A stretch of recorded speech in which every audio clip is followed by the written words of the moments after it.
Hello and welcome once again to What's Out There, the paranormal podcast from Out There Paranormal Group. And chatting for you tonight on this episode we have myself, Nigel.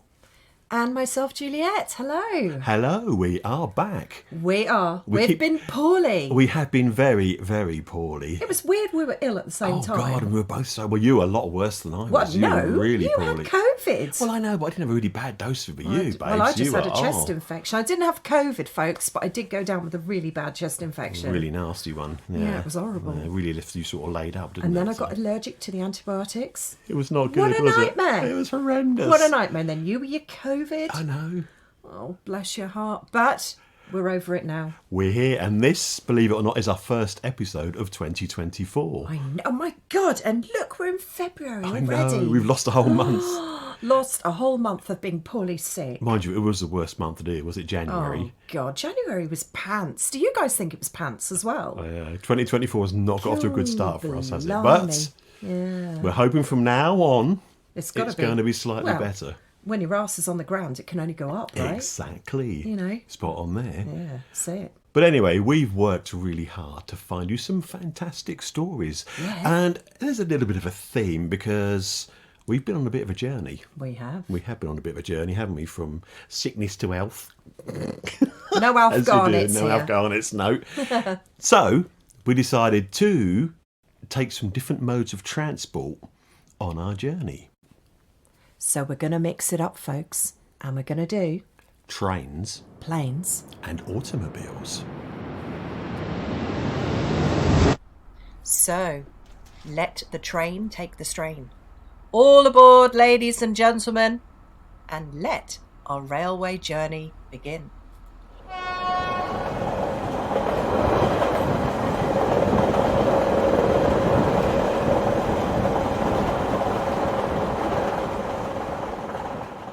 Our first tale, like every train journey, starts at the railway station. But not just any railway station. Welcome to this service for London Liverpool Street.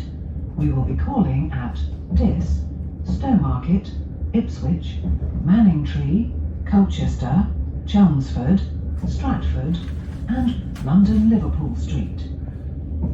Travelling from the fair city of Norwich to London by train, our journey ends in the capital at Liverpool Street Station. Receiving roughly 123 million visitors per annum, Liverpool Street Station is considered to be the third busiest station in the United Kingdom. Now, busy train stations can seem like bedlam sometimes, and Liverpool Street is no exception. But the funny thing is that this particular station stands on the site of the old Bethlehem Royal Hospital, or Bedlam for short. Now, Bedlam had a terrible reputation, an asylum where the inmates were subjected to the most brutal treatments. Crikey. Now, one poor inmate, it seems, was destined to never leave. The woman whose spirit is believed to roam the station is a certain Rebecca Griffiths, who was treated at Bedlam in the 1780s. Now, she had a small coin that she used to cling desperately to and would go into a fit of screaming if anyone tried to take it away from her. When Rebecca died, however, someone stole that coin from her and she was buried without it.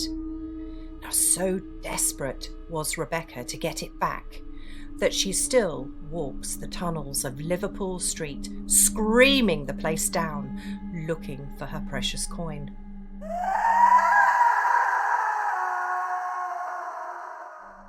Rebecca is not the only spirit wandering around the station, however. Over the years, maintenance workers at Liverpool Street Station have complained about the ghost of a man wearing white overalls appearing on the eastbound Central Tube Line platform outside of working hours. He's said to appear as though waiting for a train that never arrives. This particular phantom has been captured on the station's CCTV cameras. Now, during the summer of 2000, a line controller noticed something strange on the CCTV cameras he was monitoring at Liverpool Street Station. At 2 a.m, at the entrance of the Central Line's eastbound tunnel, he saw a man wearing white overalls, and he shouldn't have been there. Now, no contractors were supposed to be working, and the station was supposed to be closed. So, the controller alerted the station supervisor, who went to investigate. I bet he was a bit scared. Just a bit. Would you walk down there? I've seen a guy. I would actually. We would actually. Yeah, we'll go. But this chap found absolutely nothing. So the supervisor reported back to the line controller via telephone. The CCTV camera showed that the figure had been standing right beside the station supervisor, but he hadn't seen the figure. The supervisor conducted a second search.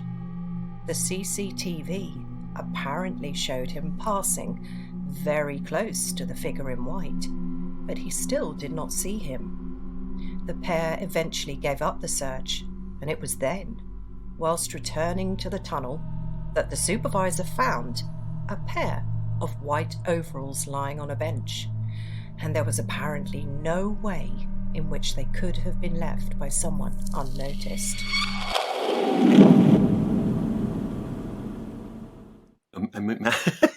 You're standing there, okay, you're walking up and down this tunnel on a plane train platform. There's someone watching the CCTV camera saying, he's right next to you. I mean, yeah, would you know? I'd have to think twice about going down there then. I would love it. That would be so exciting. Actually, that would seriously scare the crap out of me. Well, I've had things standing, but I've said to you before, I felt something next to me, and you've caught shadows on camera. That is true, actually. I'm not panicked about it, have I? So I suppose it's in the circumstance, isn't it? So, but when you're in it and you're in the thick of it, you know, yeah, I think it's more your brain playing tricks on you rather than what's actually going on, I think. True. Because it's the fear, isn't it? Because when we would be out investigating, I'd be more interested in actually trying to capture something. So I'd be like, oh my God, have we got it on camera? Did we record that? You know, was there any noises? But when we were in the woods that time, gosh, that was scary. Oh, yeah, that was genuinely scary. Genuinely. I mean, let's take a deep breath when you think about it, because it was so scary. We're nuts, really, aren't we? We are. But then again, that's half the fun of it. So we're going to leave Liverpool Street Station. We could, of course, jump onto the tube and visit any number of creepy tube stations, many with a spooky tale to tell. And there's some really, really good ones. But I think we're going to save that one for another podcast. All right. So where are we off to next, Nige? Oh, now we're going to take a trip to Sweden to jump aboard the Silver Pylon and take a trip to the Station of the Dead. Oh, brilliant. I would love to go there. There we go. Now, our story begins back in 1965. That year, Stockholm Metro purchased 8 unpainted aluminium trains to add to its fleet. This bare aluminium train, which could be made more cheaply than the standard green ones already running on the Metro, was mainly used as a test to see how it performed. The idea being that such trains could be a cost-effective option for the expanding urban transit system. As mentioned previously, all the trains in the Metro system were painted a stock green in the 1960s, so when a silver train showed up on a line, it got people talking. Even before it became a ghost story, the train earned the nickname Silver Pylon, the Silver Arrow, from the locals. The train wasn't proving very popular with commuters who were used to the green trains, and they took offence at its raw silver look. But it was not just the shiny silver exterior that set the train apart. The cars were of a slightly different design than the standard Stockholm Metro trains. The doors slid open on the outside of the train, allowing for a slightly expanded interior, and the insides were free from the usual ads and decorations. Unlike the generally shining and clean Metro trains most commuters were used to, the insides of the silver train were a bit dirtier, bearing the marks of removed graffiti. They looked derelict and frankly downright dystopian. Combine this with the unpredictable rarity of these trains, it didn't take long for an urban legend to grow up around it.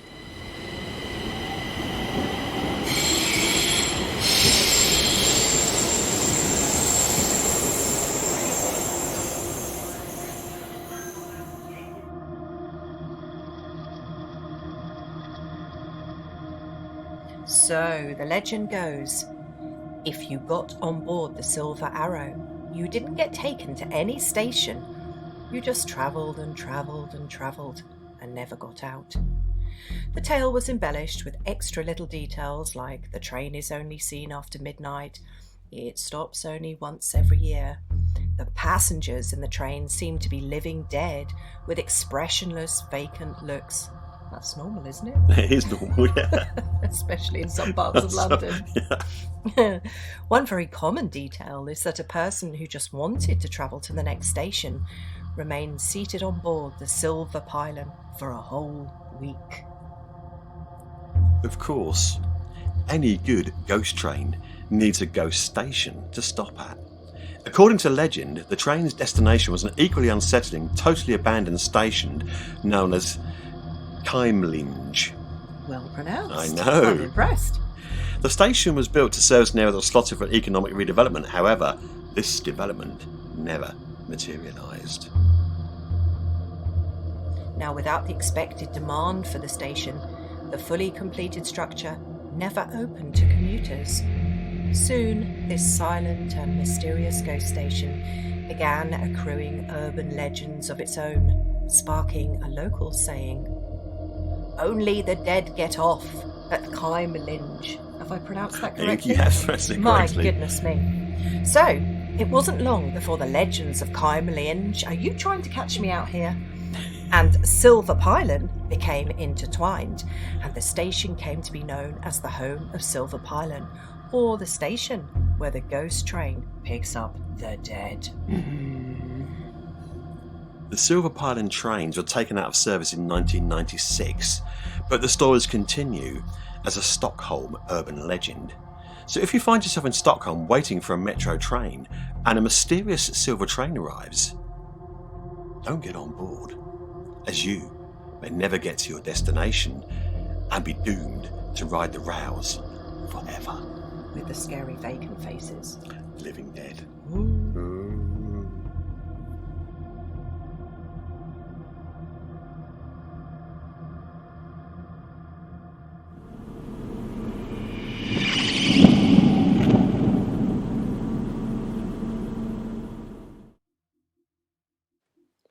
So we let the train take the strain.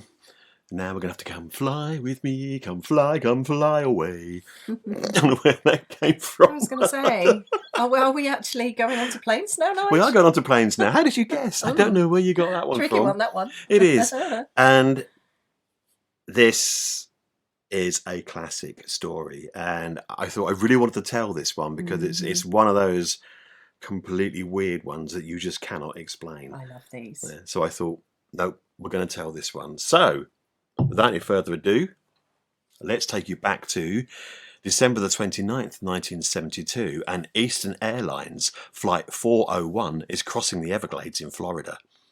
The Lockheed L1011 TriStar was making its final approach towards Miami Airport with 163 passengers and 13 crew on board. Miami Tower, during Eastern 401, just turned on final. Eastern 401 heavy. Continue approach to 9 left. Continue approach, roger. The landing gear indicator failed to illuminate, signaling an issue with the nose gear. I'm going to try it down one more time. You want me to test the lights or not? Yeah, check it. Which seat back? The pilots then made a decision to abort the landing with the intention of diagnosing the problem. They set the aircraft on autopilot to maintain stability. You want me to fly, Doug? What frequency did he want us on? 28.6. I'll talk to him. All right, approach control Eastern 401. We're right over the airport here and climbing to 2,000 feet. In fact, we've just reached 2,000 feet, and we've got to get the green light on our nose gear. Eastern 401, roger. Turn left heading 360. Maintain 2000. Vectors to 9 left final. Left to 360. I think it's above the red one. Yeah, I can't get it from here. I can't make it pull out either. We got pressure? Yes, sir, all systems. Put the damn thing on autopilot. All right. See if you can put that light out. Well, you got to push the switch just a little bit further forward. But a mechanical flaw led the autopilot to alter the plane's altitude, and the plane began to descend. Now, by the time the crew realised it was too late, At approximately 227 miles per hour, Eastern Airlines Flight 401 plummeted into the Florida Everglades. The catastrophic crash claimed 101 lives, including the pilot, co-pilot, flight engineer, and a large number of the passengers.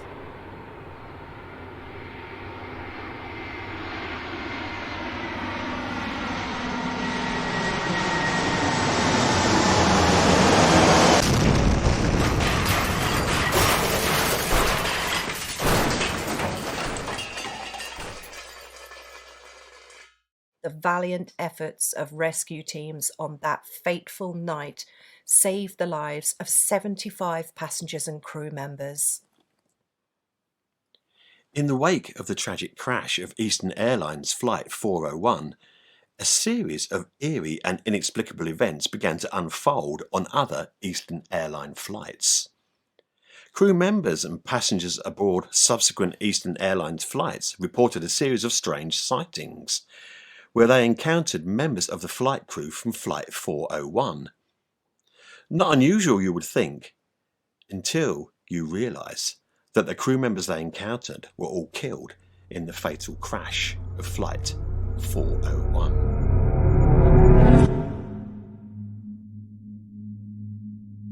JFK Airport 1973, and an Eastern Airlines TriStar was boarding for its flight down to Miami.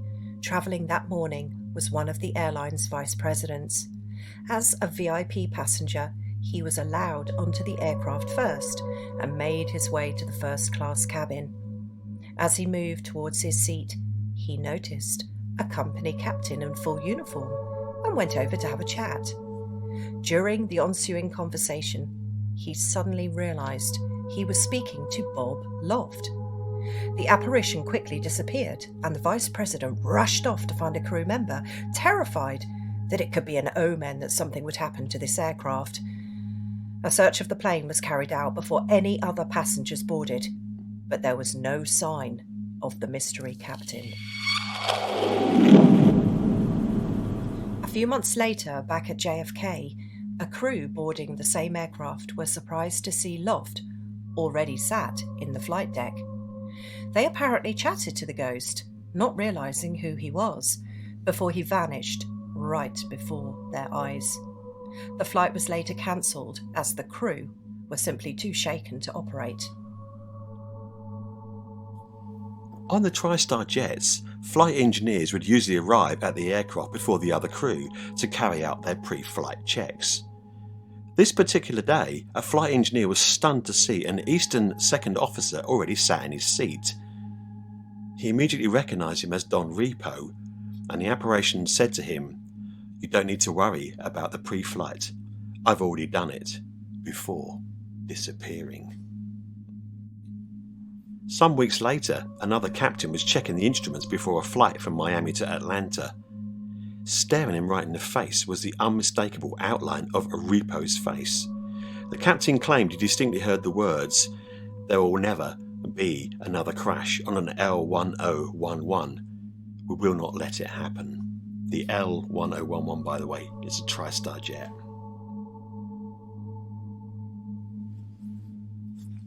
Now, flight engineer Don Repo also made his spectral presence felt in most unnerving ways.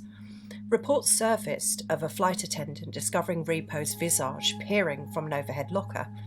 Another account detailed a flight attendant witnessing Repo's face manifesting on an oven door, followed by his warning of a potential fire on the plane, and subsequently an engine failure on the return flight required an engine shutdown to stop it bursting into flames. Now, had Repo's spirit intervened to warn of this incident? And it wasn't just flight crews who saw the ghostly going apparitions. On one occasion, several caterers loading a TriStar for its next flight were seen rushing off the jet and refused to get back on. When asked why, they all stated they'd seen a flight engineer stood in the forward galley before he disappeared. Passengers also reported strange occurrences. A woman sat next to an Eastern Airlines pilot who she said looked ill, called a stewardess only for the pilot to disappear. Another lady summoned a crew member. She was concerned about the unresponsive pilot sat next to her. The man once again disappeared, leaving the passenger hysterical. There was one link between all of these sightings, however. The planes where the sightings took place had all received spare parts from the remains of Flight 401.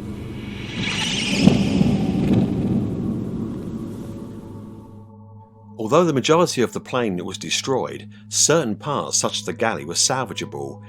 Eastern and Lockheed agreed that these parts could be reused and fitted into other L1011 TriStars on the production line. As the sightings became more and more frequent, rumours circulated that pilots and crew refused to fly on the L1011s that had parts of the doomed jet fitted. Eventually, all of the salvage parts from Flight 401 were later replaced from the suspect jets, and the sightings of Bob Loft and Don Repo stopped. But their haunting words to protect Eastern's L1011 fleet came true. In the years after the crash until the airline's closure, there were no more fatal crashes on the TriStar fleet. There you go. I just had to share that one because it is such a fascinating story. Have they made a movie of that one? They have, yeah. And there's various books about it as well. The story's a lot more involved. If I'd have sort of taken all the bits out and run through all the bits that I'd sort of found out, we'd have been here all night. But to give people a taste of it, so if you want to look a bit further, go and look up Flight 401 because the story is completely fascinating. I mean, it's interesting because obviously the passengers don't know there's parts that have been used in these planes, and yet they're having experiences of the pilots and the crew that were on the plane that crashed. Planes, yeah. So, and it's amazing that when they showed one of them, when they sort of recognised the engineer, saw the engineer on the flight, and they showed them pictures of him, and they then sort of picked him out and said, yeah, that's the guy. Yeah. Not realising that it was Repo, and actually died in the Everglades accident. So, but were they there protecting the passengers? I mean, the interesting thing to me is the fact that sometimes they had conversations with whatever or whomever it was that they saw. So it wasn't just, I don't know, like a manifestation or a memory or anything like that. It was, it was at times conversing with people. They were real. Yeah. They were like me and you. They were just there. Yeah. And you see the person and you chat to them. It's like the first one with the vice president. Saw the guy in the uniform, went over to talk to him because that's what you do. And crap. Yeah. That's Bob Loft and he's not supposed to be on this flight. I love stories like that. They're really, really cool. Yeah. I read that years ago, that story, and I absolutely loved it. I think the film itself was made in about 1978 or something like that. The film. No, I haven't. As I was sort of researching through it, I found it, so I'm going to have to see if we can find it and have a look at it. Yeah, but it sounds sort of perfectly creepy. TriStar fleet. Yeah, that's the kind of plane that it was. Yeah. They were called TriStars. Yeah. So it's the L1011, which is the number designation for the plane, but the TriStar was the actual make of the plane itself. And they were quite a modern plane then. It was quite a new plane. The reason why they took the bits is because they were obviously expensive. Yeah. This is salvageable. We can use them as spare parts, but... We know another story where parts of a certain machine we do used. Indeed. We're going to tell that one actually soon. Takes us very nicely onto the next section of this podcast because we've had a train trip, we've had our flight, it's now time for us to find our keys for our cars and go out for a drive. Yes.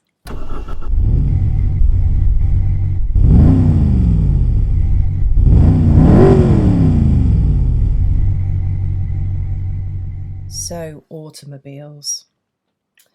Well, I bet a fair few of us have had cars that make us curse. I know I have. We have indeed. Have you? I have. What was yours? We talked about it earlier, Ford Fiesta. Oh, of course it was. Sorry, Ford Fiesta. But what if you had a car that was actually cursed? Like, really cursed?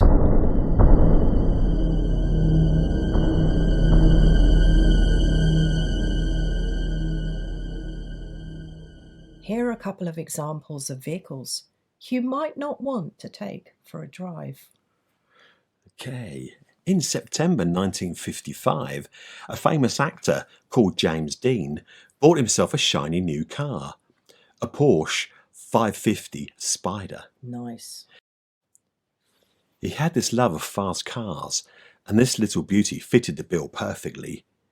James Dean raced cars, and he purchased this particular vehicle in anticipation for his return to SCCA Motorsports. The plan was to drive the car to Salinas, California for the car's introductory race. Dean bought the Porsche for $7,000 and handed it over to George Barris, a legendary car customizer, to add the iconic number 130 across the Porsche's hood and the moniker Little Bastard over the grille. Well, a week before leaving, Dean met British actor Alec Guinness in LA. Guinness had an ominous feeling on seeing the Porsche and said to Dean, "Please never get in it. If you get in that car, you'll be found dead in it by this time next week."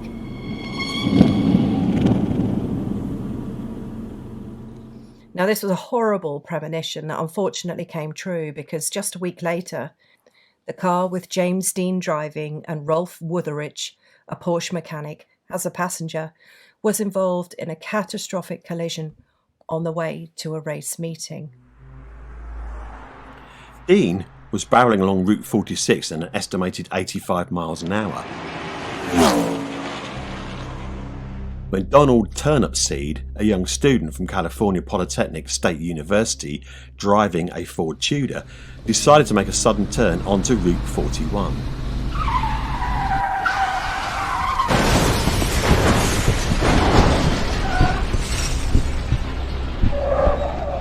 The Porsche hit the car, the impact sending the Ford almost 40 feet down the road. Wutheridge was ejected from the Porsche and suffered a double fractured jaw and serious hip and femur injuries. Dean, however, was not so fortunate and was pronounced dead on arrival at the Pasos Robles War Memorial Hospital at 6:20 p.m. The Porsche was a mangled mess after the accident. Little Bastard was nearly bent in half. Despite being declared a total loss by the insurance company, the car was sold on and would continue to cause carnage wherever it, or even parts of it, went, living up to its name, the Little Bastard. You pronounced that very well at the end, Nige. I was impressed. So, it goes on. Dr. William Esrich bought the Porsche from a salvage yard in Burbank and proceeded to strip it for parts. Esrich installed the Porsche's engine into his Lotus 9 race car, then loaned the transmission and suspension parts to fellow doctor and racer Troy McHenry. Esrich crashed the Lotus at the 1956 Pomona Sports Car Races. The wheels locked up out of nowhere, causing the car to flip and seriously injuring him, but at least he was still alive. McHenry, however, wasn't as lucky. He hit the only tree on the racetrack in the very first lap of the same race. An accident that cost him his life.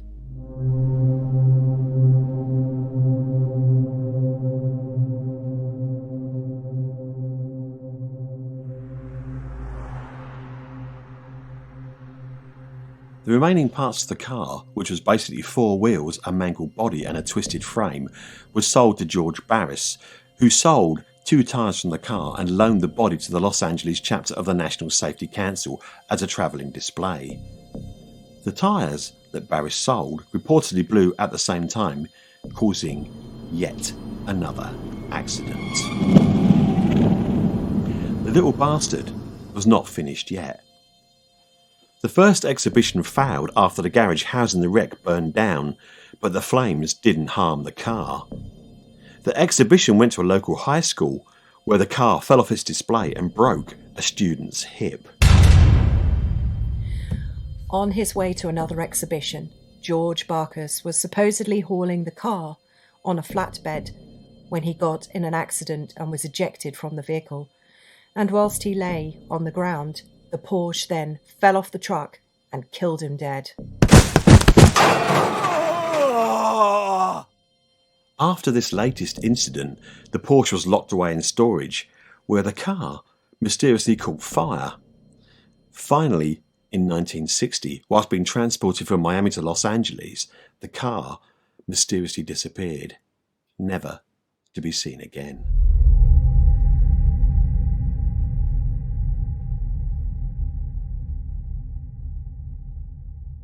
That is so weird, isn't It it? is How really can it weird. just vanish? It's gone. Well, it's not. Someone's got Someone's it, got haven't it, they? yeah. Obviously knew, didn't they? They must have known what it was, yeah. Got rid of And it. got hold of it, yeah. So there is, however, one part still remaining that is confirmed to be from Dean's car. A transaxle that was found in a wooden crate in rural Massachusetts. Zach Bagans from Ghost Adventures spent $382,000 in 2021 on the transaxle from McHenry's wreck. The same transaxle was in Dean's car as well. It now sits on display at Bagans' The Haunted Museum in Las Vegas, and so far, thankfully, it hasn't harmed any visitors. So, has the little bastard curse finally finished? Only time will tell. There is one final little twist to this tale. Rolf Wutheridge, who was the passenger in the car with Dean, suffered from terrible survivor's guilt as a result of the accident. Some Dean fans blamed Wutheridge for the actor's death and sent him abusive, threatening letters. He attempted suicide twice in the 1960s because of his guilt. In one of these attempts, he stabbed his wife 14 times in a failed murder-suicide attempt. Wutheridge was arrested and in 1969 was found guilty of attempted manslaughter. Due to his mental instability, Wutheridge was ultimately sent to a mental institution in Wiesenau in lieu of prison. He died in 1981 after losing control of his Honda Civic car whilst intoxicated and hitting a wall.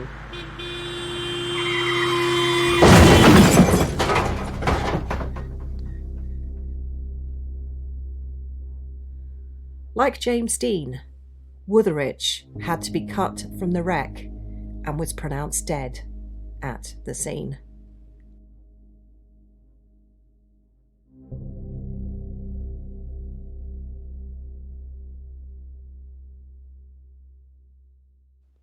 It's a weird twist, isn't it? Yes. And a sad end as well. Creepy as anything. Yeah. And you would think that, well, All that those accident, parts. yeah, and all those bits, and him actually then going like that at the end of it as well. Really sad. Yeah. Where is that car? Well, I hope someone got rid of it and threw it in a lake somewhere. You would hope so. Well, Unless some... hopefully, actually no, because that'll pollute the lake, but you know what I mean, just Yeah. got rid of it somewhere. But I'm actually wondering whether someone actually knows what the car is and they've got it and they're Oh, just I'm keeping sure. it. They probably have, you know. Yeah. Oh, that's horrible, That isn't is, it? yeah. Whatever you do, don't try and repair it and drive it. Yeah, well, Zach will try and buy it. Yeah, that's true.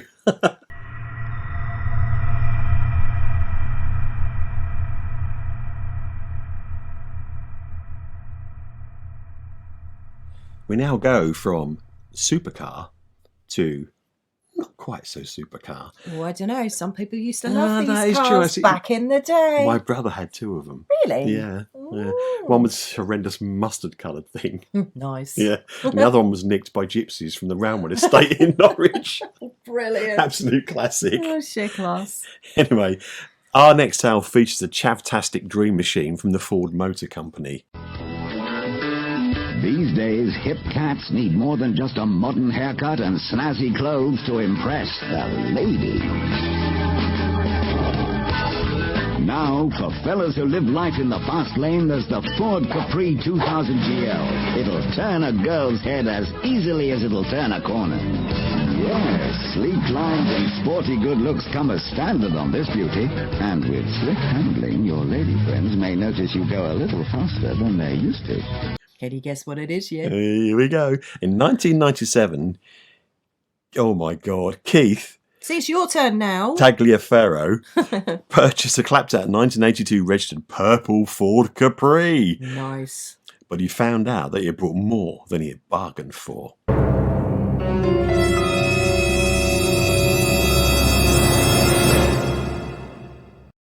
Keith told his local newspaper at the time, "I bought the car because I deal in number plates and it's very eye-catching, but the man who sold it to me appeared very keen to get rid of it." Yeah, probably because it was purple. More than likely, yeah. Not a very flattering colour, is it? No. Now, the number plate was ARK666Y. So had Keith purchased a Capri with a satanic link? Because after all, 666 is the number of the beast.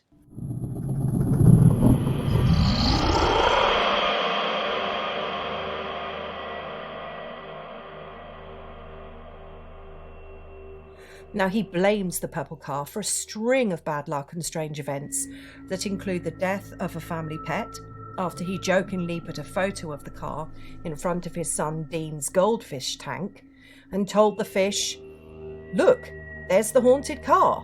Next day, the fish died. Hang on a minute. Now, was he telling the goldfish or his son? I think he was telling the goldfish. Are you serious? I think so. Or was he telling his son Dean? Yeah, I don't know. I just had images of this crazy guy talking about a carton of goldfish in a bowl. Yeah. And then the goldfish pegs it. Yeah. Okay. That's what I took it as anyway. I'm not entirely certain. Okay. He could have been showing the picture to his son. The goldfish just happened to take a look at it. Right. Okay. Now, ghostly faces have also appeared in the rear view mirror, and a lady friend saw a ghost sitting in the back seat. On one occasion, the battery wasn't working, so Keith and his friend Paul attempted to jump start it. Before Keith even had time to connect the jump leads properly, the car jumped into life and the spark from the battery came close to burning his hands.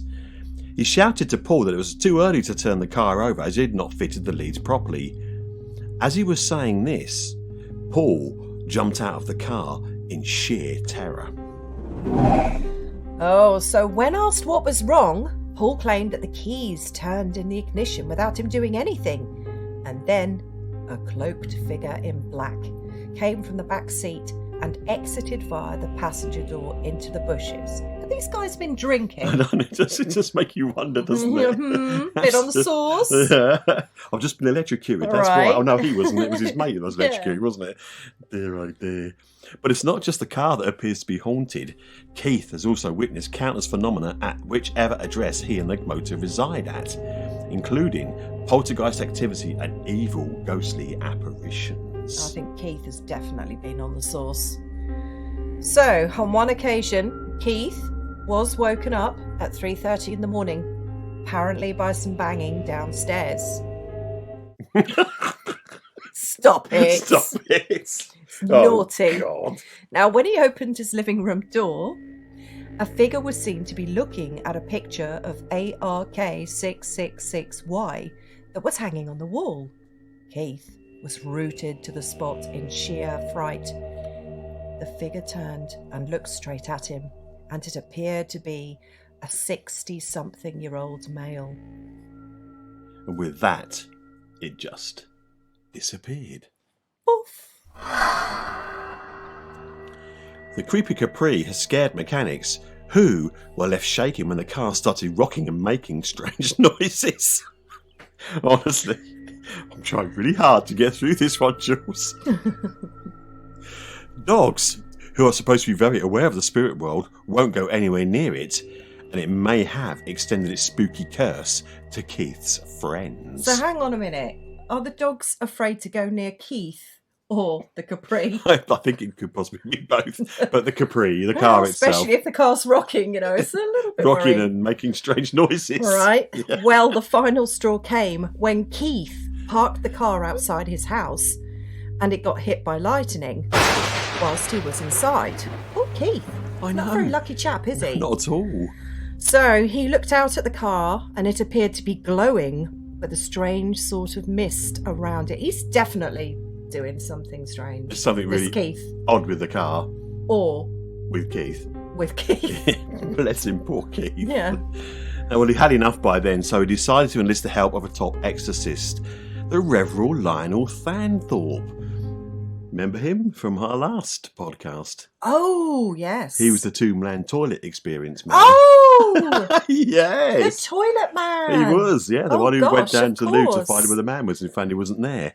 Yeah. So anyway, he got hold of the Rev to try and get rid of whatever evils the Capri possessed. In an interview with the Maelstrom, Reverend Thanthorpe said, One of the strangest cases I had was a haunted car that I was asked to exorcise. It was a Ford Capri with the number plate ARK666Y. The guy who owned it said it did the most peculiar things, and he felt as though there was someone in the car with him. Well, the car was rocking, maybe there was. Yeah. I went to meet the man with his car, and when I arrived, I felt a very odd sensation indeed. The holy water became inexplicably hot in my hands. It is the only time that has happened. So I exorcised the car for him. I blessed it and sprinkled holy water on it. That was the most unusual one. As the Reverend said, a very unusual one indeed. Yeah, I don't buy the Capri one. I had to share it. Apparently, again, there's been a video made of this. Oh, really? And it's by Richard Felix. Okay. Yeah, and there's actually a video featuring this car that he's made, telling the guy's story. Oh, right. And apparently, okay. this car was available for hire for people who want to drive about in it. But I don't know what's happened to it since. He was trying to sell it to get rid of it, but wow. Yeah. In this sort of interview that I was reading about, he said he bought the car for 150 quid from this bloke, Right. which he thought was a really good deal at the time. He said the guy drove 50 miles to dump the car on me and was very keen to get rid of it. So it makes you wonder or not whether he'd had strange experiences with it too. Maybe Zach Bacon's bought it. You never know. Who knows? It could be in his haunted museum in Las Exactly. Vegas, next door to the transaxle from James Dean's car. Indeed. Spooky Capri. Mm. Mm-hmm. You know, the weird thing about this, though, one thing that really sort of struck me, and this is how weird my brain works, is the number plate. Mm. ARK666. Okay, 666 is the number of the beast. We all know that. Yeah, but ARK. Ark. Mm-hmm. Now, the Ark is well known to be a vessel of things, because Noah's Ark was a vessel for the animals in the world, and the Ark of the Covenant was a vessel for the Ten Commandments, which is what it allegedly Exactly. contained. Mm. So is Ark 666 a vessel for the devil? And he's chosen to come to Earth in a purple Ford Capri. Makes you wonder, doesn't it? Oh, how your brain works. I indeed. know, it's frightening sometimes, isn't it? Well, there we go. Are we done? We are indeed. Oh, we're Planes, finished. trains and automobiles. Oh, time flies when you're having fun. It certainly does. I really, really hope you've enjoyed the strange selection of tales that we've shared with you on this episode. We've certainly had fun telling them. And if you have enjoyed the tales on this podcast, then please, please, please take the time to leave us a review or to subscribe, to make sure you follow us on all bits of our social media. We're everywhere, aren't we? You We're just can't get all rid of over the us. place. You can't indeed. So you can find us on Spotify, Apple Podcasts, Google. If you subscribe and follow, then every time a new episode comes out, then you'll be notified. Exactly. And you'll have to put up with our sad voices again. You will indeed. Hopefully it'll be a bit sooner rather than later. Well, yeah, exactly. We've got lots of work to do, We have Nige. absolutely loads of work And to do. we're soon going to be out there. In there rather than out there, or out there rather than in there. We're going to be in. I'm just out, getting so confused. in, out, and shaking it all In, about. out, shaking out. We're going to be doing some more investigating, aren't we? We Nige? are indeed, yeah. Now the weather's getting slightly better, and we are both slightly better as well. We've both got over our sort of various illnesses that we've had, and we can actually get out and about and do some investigations. So expect more investigation work from us and more podcasts too. And we've also got another Ghost Airfields coming out on Amazon Prime. We have indeed. This one we split it into 2 episodes. The first episode I hope to have out very soon. We've just got to do a little tiny bit of filming just to finish it off, and then it's done. And it's really, really interesting. This airbase tells an incredible tale, and it's fascinating, really fascinating. But I'm not going to say anything else. There's anything I'll else keep quiet. secret. One thing I will say though, if any of you have Apple TV, or you're interested in the Second World War air war, then I would go and watch a series called Masters of the Air. It's currently airing on Apple TV, and it's absolutely brilliant. Didn't you say you can get a free trial as well or something? You can. There was offering a free trial. There's only for a month, but you're going to have to pay for a couple of months. I think it runs over the next couple of months. So eventually it's going to appear on other channels, but it really does tell the tale, and it does really bring it to life as well. I haven't seen it yet. It's honestly, it's a real eye-opener. Yeah, I mean, I had a sort of very good working knowledge of how these things operated in World War II, but it really made me sort of sit back and go, oh my God.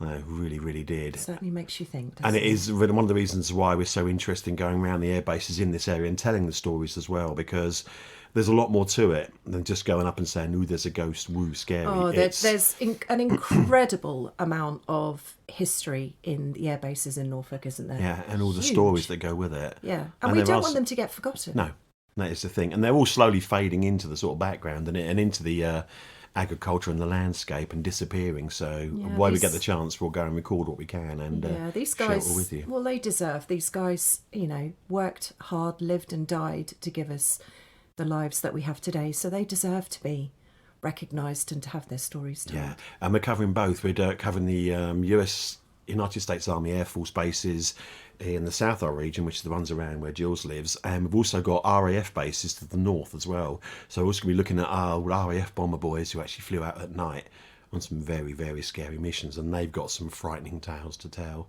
as well. Some of which are highly top secret as well. Indeed, yeah. So there we go. That's it from us. It is indeed. Thank you for listening. And we'll be back again very soon with another exciting podcast episode. So it's goodbye from me. And it's goodbye from me. Goodbye. Take care. Goodbye.